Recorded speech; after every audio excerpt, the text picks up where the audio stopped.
Olá, turma, tudo bem? Espero que todos estejam bem, espero que estejam conseguindo acompanhar as aulas, espero que estejam conseguindo entender o conteúdo. Como eu falei para vocês, esse é um conteúdo um pouco mais complexo do que aquele que nós estávamos trabalhando antes, mas nós não podemos fugir dele e, na medida do possível, conforme vocês forem entendendo, a gente vai dando uma aprofundada, tá? Gostaria de avisar vocês que eu não seguirei à risca esse nosso conteúdo aqui. Eu vou aprofundar um pouquinho mais ele. Tem algumas questões que nós não temos aqui no livro. Eu não deixarei de passar esse conteúdo. Eu vou abordar ele, mas eu vou dar atenção também para outras coisas que me parece que falta nesse livro, certo? Então, na aula passada nós falamos sobre o início, né, da globalização, que surge lá com as grandes navegações no final do século XV, início do século XVI, onde que na verdade não tem o nome de globalização, mas sim a ideia de mundialização de culturas. A gente viu que o termo globalização, e se vocês tiverem lido o artigo, vocês vão ver que o termo globalização, ele abrange uma série de elementos. Ele pode ser associado a uma série de fatores. E é isso que nós temos que entender. Será que globalização é tudo isso que nós achamos que realmente é? Ou será que não? É um processo muito mais complexo do que essas formas genéricas como a gente se refere a ele, tá? Esse é o primeiro ponto. O segundo ponto é que nós temos a necessidade, enquanto um sistema econômico capitalista, e a globalização sendo o ápice desse sistema, nós precisamos constantemente estar buscando mercados consumidores, ou seja, requer uma quantidade muito grande de consumo. Partindo desse ponto, nós entramos na questão do consumismo, quando as pessoas consomem além daquilo que elas necessitam, né? A indústria, sabendo dessa forma de aliviar o seu estresse a partir da compra, ela começa a entender que ela pode ganhar dinheiro com isso, ganhar mais dinheiro, lucrar mais com isso. Nós temos dois pontos bastante interessantes que talvez vocês desconheçam, que são as obsolências. Nós temos primeiro a obsolência programada e a obsolência perspectiva. O que é isso? A obsolência programada é quando eu compro um telefone, quando eu compro um computador, e esse aparelho ele tem uma data de validade, tá? Nós vamos fazendo atualizações, vocês devem perceber que sempre tem atualização de software, enfim, nós vamos fazendo essas atualizações, só que chega um período que não tem mais como atualizar. Ou seja, o celular ou o computador ou o equipamento que for, principalmente os eletrônicos, eles se tornam descartáveis, eles vão fora, tá? Se vocês, talvez vocês tenham assistido um pequeno videozinho que se chama A História das Coisas, se eu não estou enganado é nesse vídeo. E nele ele conta uma historinha de um rapaz que compra um computador, estraga a peça X e ele vai trocar a peça X, só que ele não acha, tá? Existe essa peça, só que é de um outro formato e não se encaixa no computador. Ou seja, tu tem que se livrar do computador velho porque tu não encontra a peça e comprar um novo. Essa é a obsolência programada. E a obsolência perspectiva é quando eu, por exemplo, tenho um celular que é o S7, se eu não estou enganado, eu vejo que já tem o S10 e eu me sinto inferior àquela pessoa que tem o telefone S10, certo? Ou, por exemplo, quem tem o iPhone 6, 7, enfim, eu não sei qual é o telefone que já tem, né? Mas enfim, a pessoa se sente inferior frente àquela que tem um bem material superior ao dela. Não tem nada a ver, nós não podemos fazer essa ligação entre pessoa, o caráter da pessoa, né, a índole de uma pessoa, ligar ela aos bens que ela possui. No entanto, muitas pessoas ainda fazem isso e se sentem menos diante daquela que tem algo material superior, certo? Nós temos que fazer uma cisão, uma linha que divide, aonde que a globalização dá aquele boom, explode. Esse boom aconteceu na virada da década de 80 para a década de 90. Tem duas datas bastante interessantes aqui: a queda do Muro de Berlim em 1989 e a desintegração da antiga União das Repúblicas Soviéticas no ano de 1991, tá? A partir desse momento nós temos um mundo em ebulição, mas não é só, nós temos também outros momentos históricos que são bem significativos, que devem ser levados em conta, tá? Eu até anotei aqui como o surgimento de alguns blocos econômicos, a eleição de Nelson Mandela na África, enfim. Mas na União Soviética nós tivemos, vocês devem lembrar, que a União Soviética era um país muito fechado, né? E como forma de se abrir para o capitalismo, o que a União Soviética faz com o governo Gorbachev? Ele tem duas medidas que se chamam a Perestroika e a Glasnost. A Glasnost significa transparência e a Perestroika significa reestruturação. Esses dois pilares fomentam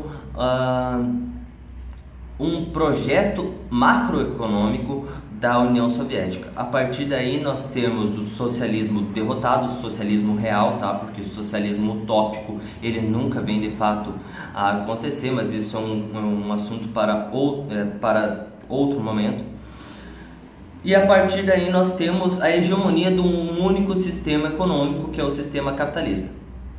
No mundo subdesenvolvido, trazendo aqui para a América do Sul, nós tivemos alguns momentos muito complicados, porque nesse início de década de 90, final do século, os países em desenvolvimento, os países emergentes, os países subdesenvolvidos, eu vou trazer dois exemplos aqui para vocês, que é o Brasil e o México. No ano de 1889, no mesmo ano que cai o Muro de Berlim, nós temos um encontro de alguns países subdesenvolvidos na capital dos Estados Unidos, que é chamado de Consenso de Washington. O que é o Consenso de Washington? É uma receita que os países subdesenvolvidos deveriam seguir para conseguirem se desenvolver, certo? Quem é que dá essa receita milagrosa? O Fundo Monetário Internacional, o FMI, e o Banco Mundial, tá? E o BID também, o Banco Interregional de Desenvolvimento. Mas esse tiro sai pela culatra. Por quê? Porque os países eles deveriam seguir algumas diretrizes, como a desregulação, a estatização das indústrias, a desburocratização.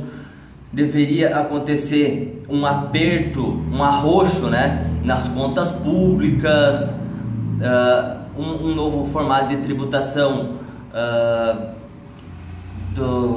dos impostos, e tudo isso daí leva a uma quebradeira, ou seja, o país começa a entrar num buraco e cai em queda livre. Isso aconteceu em 94 no México, aconteceu um pouquinho mais tarde, depois no Brasil, aqui no ano de 1997, já no governo do Fernando Henrique Cardoso. O que acontece? O Brasil, quem assistiu o documentário que eu recomendei do Milton Santos, mas o documentário completo, deve ter visto que o povo brasileiro estava de certa forma contente, porque nós tínhamos uma moeda já estável, porque lembrando que no final da metade para o final da década de 80 nós tivemos inflações gigantescas, problemas sucessivos na tentativa de estabilizar a moeda, inflação crescente, né? Nós tivemos vários planos econômicos, como o plano verão, o plano cruzado, e nenhum dava certo, até que no governo do Itamar Franco ele acerta a mão e consegue estabilizar a moeda, certo? O povo, verificando que agora ele tem um poder de compra maior, ele se sente anestesiado.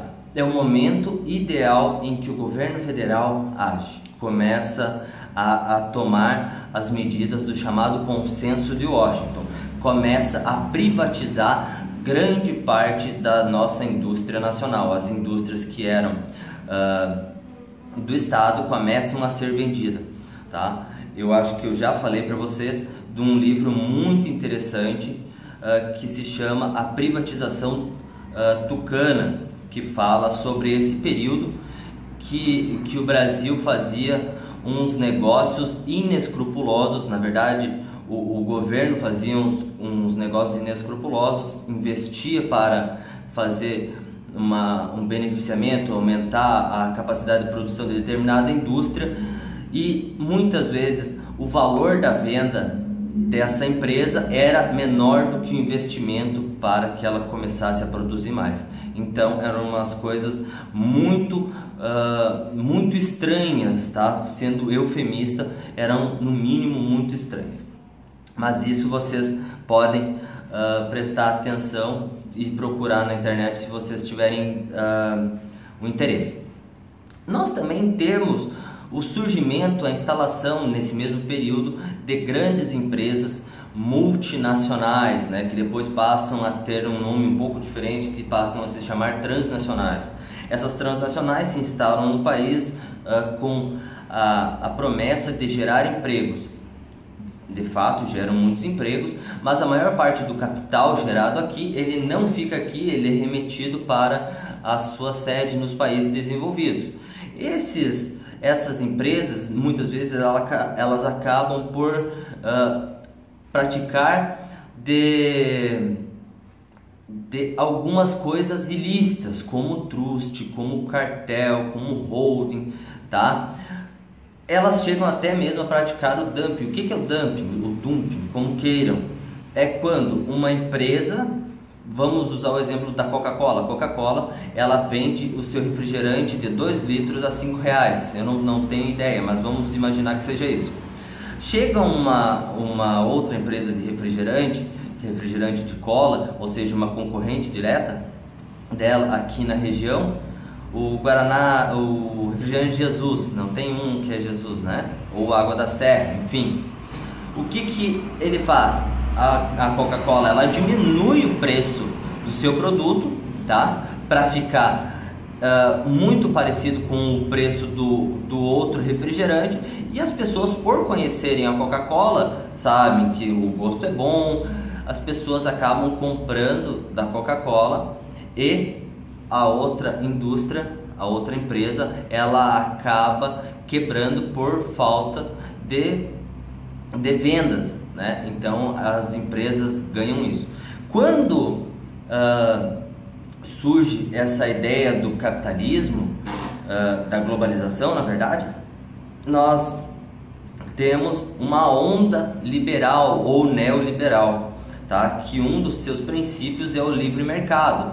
Mas nós temos que parar para pensar e analisar que o livre mercado, ele não é tão livre assim, porque o mercado já tem certos donos, e esses donos não deixam outras empresas entrarem, praticando esse tipo de atitude, como eu falei agora, que é o caso do dumping, tá? Então esse livre comércio, talvez ele não seja tão livre assim, certo? Nós temos outras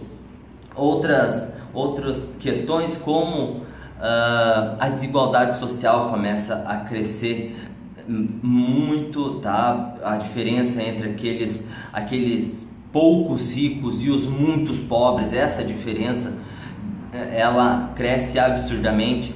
A partir disso, endividamento público, a dívida pública, ela está na casa do trilhão.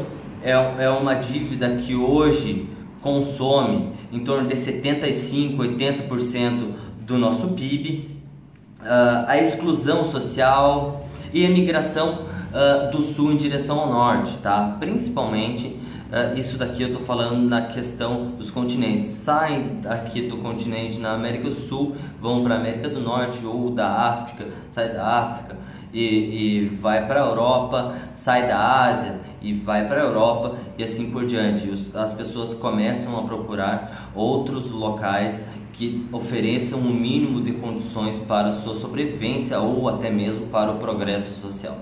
Certo, pessoal?